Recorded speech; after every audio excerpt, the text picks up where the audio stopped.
Halo semuanya, perkenalkan, nama saya Ikade Ryu Aryan Darmawan dari program studi Informatika Universitas Udayana.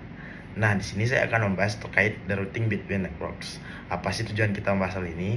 Supaya kita bisa bikin LAN yang terhubung sepenuhnya atau fully connected LAN.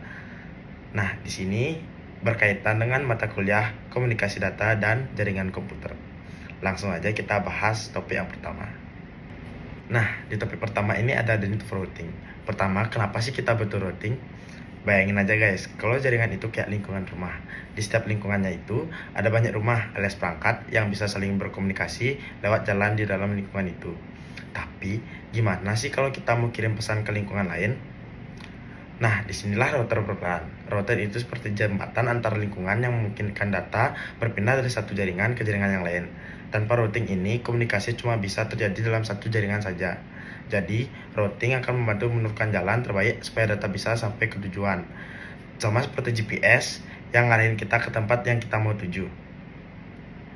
Nah, kita lanjut ke topik yang kedua, the routing table. Gimana sih caranya router ini bisa tahu harus lewat mana? Jawabannya adalah the routing table. Nah, routing table ini ibarat peta jalan buat router. Di dalamnya ada informasi seperti alamat jaringan tujuan, gateway atau next hop, dan interface atau jalur keluar data. Jadi setiap kali ada data masuk, router ini bakal lihat tabel, lalu memutuskan kemana paket data harus dikirim. Kalau jalur ke tujuan nggak tersedia, router bisa pilih jalur yang lebih cepat atau efisien. Nah, kita masuk ke bagian yang terakhir, yaitu create LAN.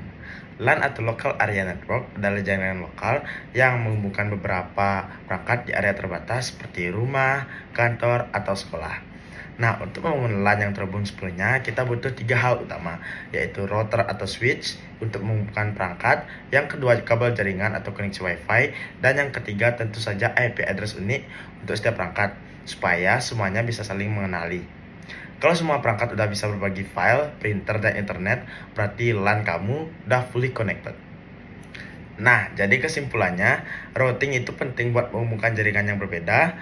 Routing table jadi peta bagi router untuk menentukan jalan terbaik.